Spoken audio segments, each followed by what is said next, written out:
Bonjour tout le monde et bienvenue au podcast Les vraies affaires zéro bullshit. Ici Roch Cholette. Merci beaucoup d'être là.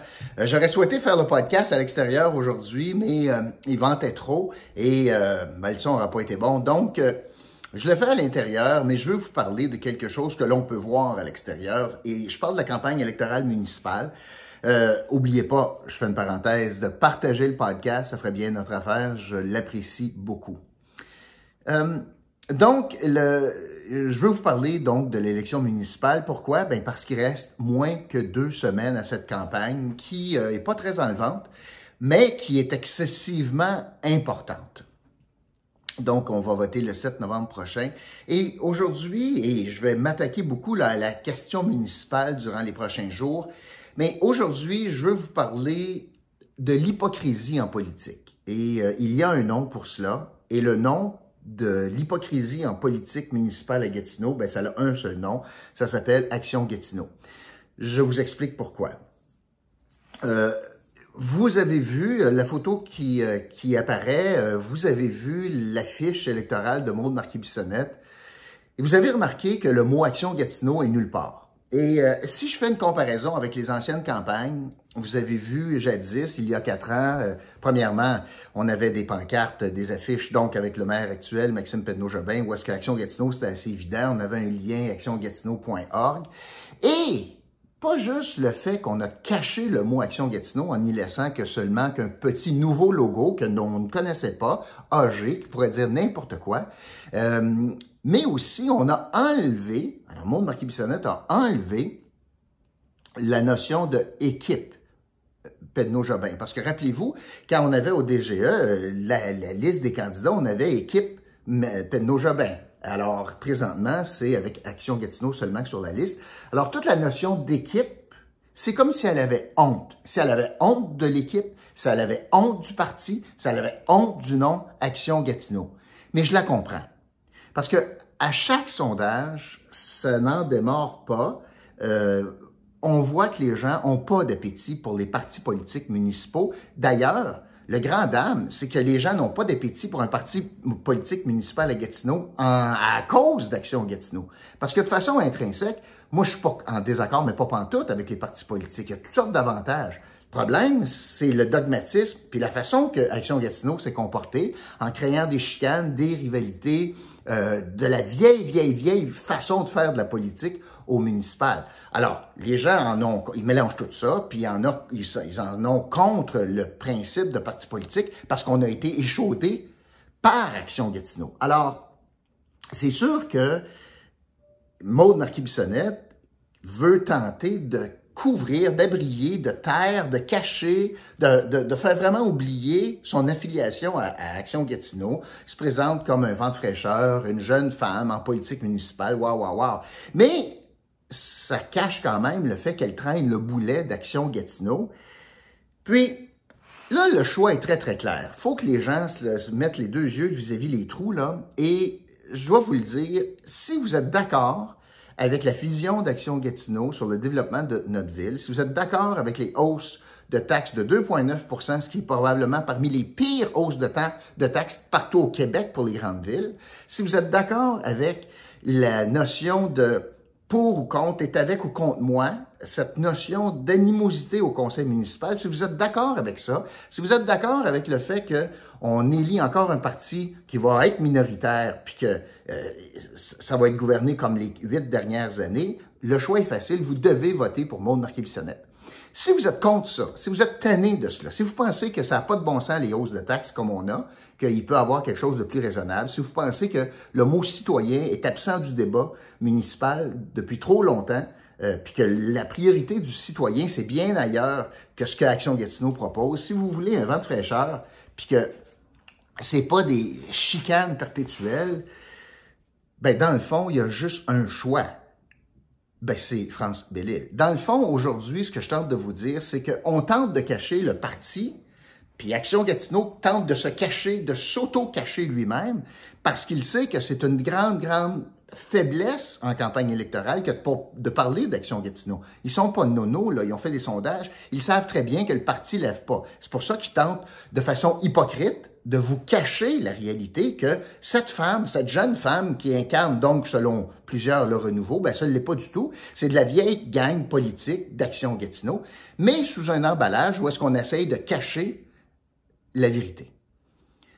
Le choix, donc, aujourd'hui, en politique municipale à Gatineau, c'est l'équivalent d'un référendum sur Action Gatineau. C'est ni plus ni moins cela. Si on est content depuis 8 ans de toute façon c'est géré, puis je vais vous donner des exemples, ben le choix est facile, votez pour Action Gatineau à la mairie. Si vous êtes en désaccord, puis vous pensez que la ville va dans une mauvaise direction, puis que la ville pourrait faire plus pour les citoyens, tout en respectant davantage votre capacité de payer, ben vous ne pouvez pas voter pour Action Gatineau. Ça, c'est simple. Puis le choix, autre choix, ben ils sont tous indépendants, mais il n'y en a qu'une qui pourrait gagner contre Maude Marquis-Bissonnette, puis son nom, c'est France Bellil. C'est comme ça, présentement, que les chiffres se présentent. Alors, quand je parle d'Action Gatineau, moi, comme je le répète, je n'ai pas de problème avec le fait que ce soit un parti. J'ai un problème avec ce que le parti propose. Puis quand je regarde des items, je vais vous en donner quelques-uns, ben, on ne peut pas faire autrement que dire, ben voyons, ça n'a pas de bon sens, ça ne colle pas à notre réalité ou à nos besoins. Commençons avec le taux de taxation. Ça n'a pas de bon sens à 2,9. Déjà, là, surtout en disant c'est l'IPC plus 1, puis l'IPC risque de monter. Puis à 2,9, il n'y a pas de ville au Québec, de grandes villes qui font ça. C'est trop taxé. On a des surplus énormes qu'on garde comme des écureuils, mais en faisant taxer, en faisant payer les citoyens présentement, alors que ça prend une refonte majeure là, de la façon qu'on pense au niveau fiscal. Fait que, évidemment, on a l'héritage d'Action Gatineau avec probablement la pire augmentation de taxes au Québec. Ils nous promettent des augmentations de prix de maison de façon substantielle avec le retour des frais de croissance, alors que c'est pas attaché. On ne peut pas comparer au modèle ontarien parce que, premièrement, ils font partout, c'est comme ça. Saviez-vous que les frais de croissance en Ontario, je vous donne un exemple. Mais dans les frais de croissance, donc le promoteur qui bâtit paye des frais de croissance qui est refilé aux contribuables, bien, il y a une portion là-dedans là, de frais de croissance qui paye pour les paramédics. C'est pas le cas à Gatineau. Alors, c'est un exemple que quand on parle de ça, on ne sait pas de quoi on parle. Honnêtement, j'écoute Maude Marquis-Bissonnette, elle ne sait pas de quoi elle parle. Puis l'effet de cela, non seulement ça va faire augmenter le coût des maisons à Gatineau, d'une part, c'est injuste par rapport à l'équité intermunicipale, puis surtout, ça va faire fuir les gens vers l'extérieur de Gatineau. Regardez les taux de construction qui existent, notamment à Tursault, et ça va créer de l'étalement urbain, puis de la pression encore pour bâtir plus d'infrastructures locales partout ailleurs, à Charville, à Pontiac, à Tursault, à Cantley, puis je veux des écoles primaires, puis je veux des garderies, puis je veux ci, puis je veux ça. Puis c'est pas bon pour l'environnement, puis c'est pas bon pour le portefeuille. Fait que c'est contre-productif, surtout quand on fait ça contre les promoteurs. Alors, ça, c'est une idée mise de l'avant là, parmi les premières affaires. Là, on va mettre ça dans la gorge, même s'ils ont perdu en cours Action Gatineau, puis la ville de Gatineau a perdu en cours sur ce sujet-là. L'autre chose, on veut imposer 20 % de logements sociaux.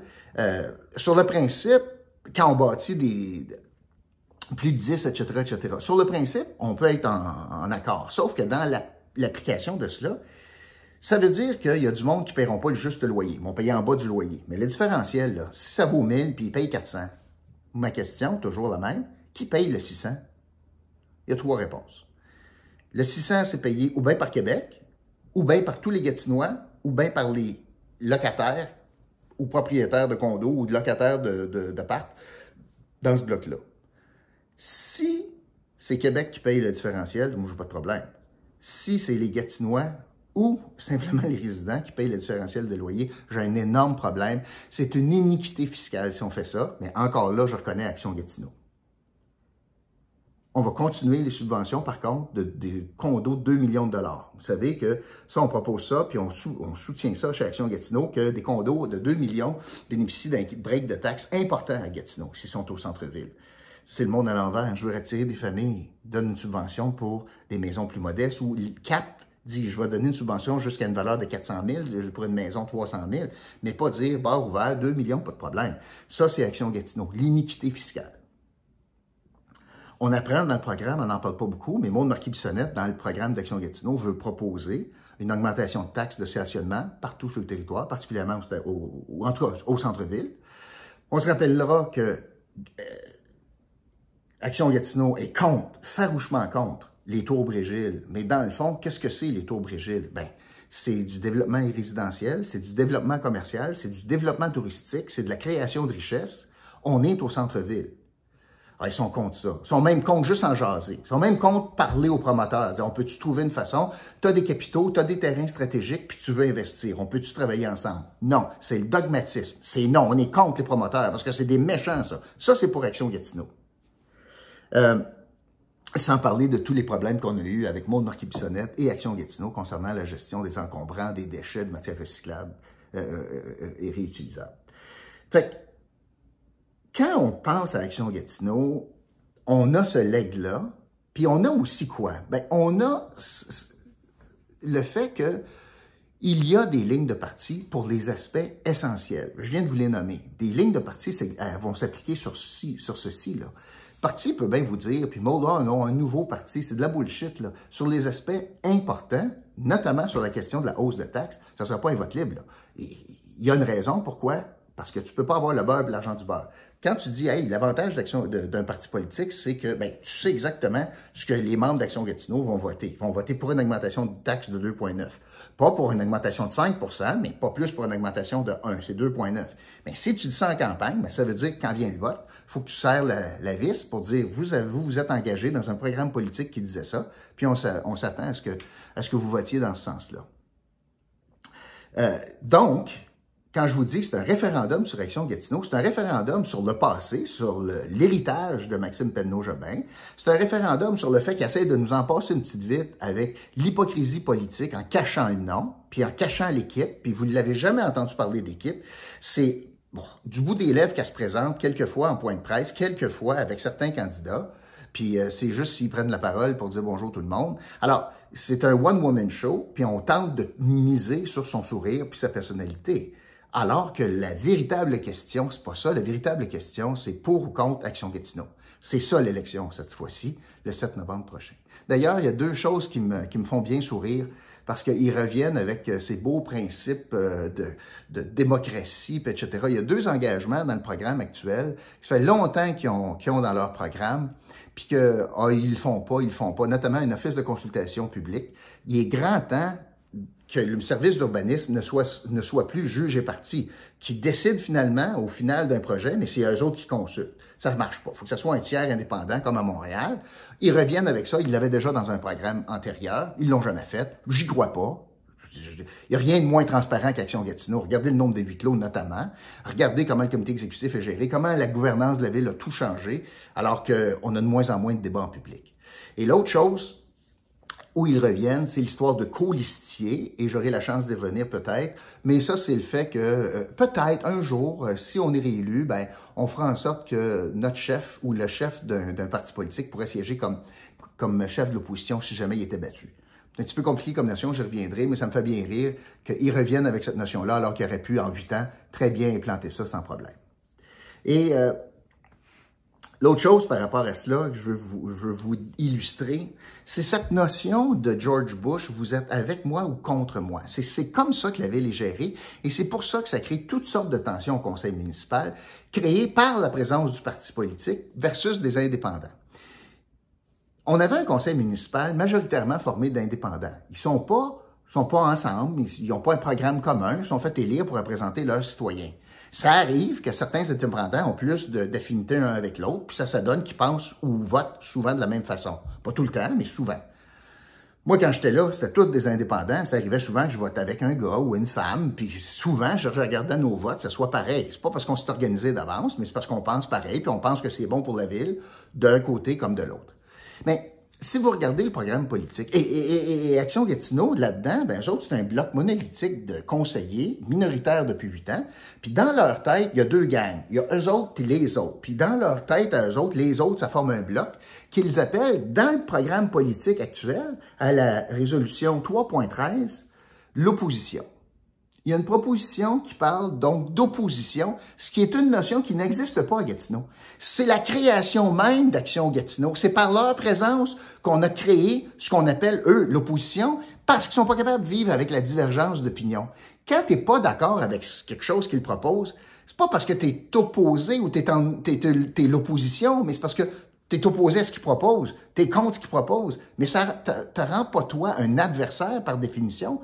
Puis c'est ce genre de politique-là qu'Action Gatineau a incrusté à Gatineau depuis 8 ans, où est-ce qu'il y a les bons puis les pas bons. Il y a eux puis il y a les autres. C'est pas un conseil, non, c'est Action Gatineau puis les oppositions, ce qui n'est pas le cas. Puis regardez les relations tendues, notamment qu'est-ce qui est arrivé avec la directrice générale. C'est comme ça qu'ils carburent, c'est comme ça qu'ils sont capables, dans le fond, de justifier qu'ils serrent les rangs pour prouver, c'est ce qu'ils souhaitent, avoir une opposition. Et c'est ce qu'ils souhaitent le plus ardemment, alors que les Gatinois préfèrent, c'est comme ça le vote démocratique, des candidats indépendants, puis des fois ils sont pour, des fois ils sont contre, c'est au mérite. Mais c'est pas un bloc monolithique qu'on représente comme opposition. Puis le fait qu'on l'utilise comme appellation dans le programme politique de cette année à l'article 3.13 en dit très long sur la notion de comment on gère ça une ville. Il y a les bons, puis il y a les pas bons. C'est comme ça qu'Action Gatineau voit le développement de notre ville, puis c'est ça qu'il faut casser si vous le souhaitez. Si vous êtes tanné d'avoir cette chicane-là au conseil, mais c'est pas en élisant une mairesse d'Action Gatineau que vous allez réaliser ça. Bien au contraire, c'est tant incarné dans leurs valeurs qu'il y a eux puis il y a l'opposition. Il y en a juste deux gangs autour de la table du conseil municipal. Et tout ça pour aussi terminer dans un contexte où il y a une injustice totale présentement dans la façon que l'élection se conduit, et ce n'est pas la faute d'Action Gatineau, je veux que ça soit clair, c'est la faute de Québec, du législateur, comment ils ont fait les lois, et je me suis inscrit en faux contre ça depuis très longtemps, mais présentement, là, la question financière, c'est même pas proche, là. L'Action Gatineau, à cause des lois, bénéficie d'une contribution municipale de fonctionnement de plus de 100 000 $ par année, pour s'organiser. Puis ça paraît, regardez la qualité là, du montage, puis il y a eu la réflexion, puis c'est un programme complet, puis etc. Mais quand tu reçois tout près de 500 000 $ depuis la dernière élection, ben, tu es capable de faire des choses, tu es capable d'embaucher des gens, puis bon, etc. Tu es capable de faire des choses. Pour la campagne électorale, bien sûr, il y a des limites. Il y a des limites que tout le monde doit respecter, puis il y a des remboursements de dépenses qui est équitable pour tout le monde. Mais on part avec une cagnotte de guerre bien différente. Et au final aussi, c'est que les candidats dans chacun des quartiers pour Action Gatineau sont capables de mettre leurs ressources ensemble pour dire, ben moi, dans mon quartier, j'en veux des pancartes de Maude Marquis-Bissonnette, puis ça sortira de mon budget de quartier, ce qui n'est pas le cas des indépendants. T'sais. France Bellil n'est pas capable de mettre une pancarte pour que ça soit comptabilisé dans la cagnotte de Louise Boutria. C'est pas de même, ça marche. Mais pour Action Gatineau, on est capable de faire ça pour dire, ben ça fait partie de tout ça, là, ça fait partie du tout. Alors, il y a une iniquité évidente. On n'est pas à armes égales. Puis le principe de base en démocratie, c'est d'être capable de jouer sur le même terrain de jeu. Tout le monde. Tout le monde a le même genre de financement. Tout le monde a le même genre de dépenses. Puis ça, là, ça devrait être la base. Mais, parce que on a à Québec eu des gens qui pensaient pas comme ça, ben on a un désavantage. Puis les gens qui sont dans un parti politique ont un avantage financier majeur par rapport aux indépendants. Et ça, je ne suis pas le seul à le dire. Là. Parlez-en à Sylvie Gonneau, parlez-en à bien des gens, entre autres Jean-François Leblanc, qui sont d'accord avec ça. Alors, aujourd'hui, l'enjeu, c'est assez simple. Et je voulais vous démontrer l'hypocrisie d'Action Gatineau en cachant son nom sur les pancartes. Ça illustre, c'est un symbole très fort de comment on tente de cacher à la population qu'on fait partie d'une équipe idéologique qui a mené à mal, je pense, la ville de Gatineau depuis 8 ans, puis on tente d'oublier le passé, de faire abrier le passé. Non, c'est pas nous autres, ça. Alors, bullshit, c'est eux autres. Alors, l'hypocrisie politique dans cette campagne, ça s'appelle Action Gatineau, puis je vous le rappelle, là, l'enjeu, le ballot question, la question de l'urne, appelez-le comme vous voulez, c'est, dans le fond, votre motivateur à aller voter. Quelle est la question fondamentale? S'il y en a une qui transcende toutes les autres, lorsque je vais aller voter, c'est quoi cette question-là? C'est simple. C'est quoi cette question-là? La question, c'est pour ou contre Action Gatineau. C'est un référendum sur Action Gatineau. Si vous voulez un autre 4 ans de ce qu'on vient de vivre, pendant 8 ans, votez pour Action Gatineau. Si vous voulez pas ça, si vous êtes tanné de cela, si vous voulez mettre Action Gatineau dehors, il y a un seul vote. Ça, c'est France Bellil. Ça, c'est assez simple. Les sondages disent ça. Voilà. Divisez pas votre vote, parce que sans ça, on va vivre un autre 4 années. Référendum, donc, ballot question, référendum sur Action Gatineau, pour ou contre Action Gatineau pour un autre 4 ans. La question est assez simple, puis pour moi, la réponse également est assez simple. Je veux terminer avec le commanditaire de cette semaine. C'est un nouveau commanditaire, c'est une petite boutique qui existe et qui a pris des ailes depuis la pandémie. Ça a créé une occasion, ça s'appelle Fin et Futé. Fine et Futé, c'est des produits fins, épicerie fine dans le secteur Buckingham qui livre également. Et puis, si vous faites passer une commande de 100 $ et plus, la livraison est gratuite. Vous pouvez aller sur le site, ça s'appelle Fine et Futé, tout ensemble, Futé avec un S, Fine et Futé, toutes sortes de produits locaux et une livraison gratuite pour 100 $ et plus. Allez voir ça, ce site-là, c'est bien fait. Alors, et ça, c'est grâce notamment à la collaboration de C-Focus et toutes les personnes chez C-Focus qui ont réussi à créer ce site transactionnel chez fineetfuté.ca. Voilà, et petit cadeau, si vous commandez en ligne et vous utilisez le code ROCK20, on vous donne 20 % de rabais sur votre commande. Pas pire, ROCK20, ROCH20, vous avez 20 % de rabais sur votre commande en ligne chez Fine et Futé. Merci beaucoup d'avoir été là, puis je vous retrouve bientôt pour un autre podcast, Les vraies affaires zéro bullshit. Salut!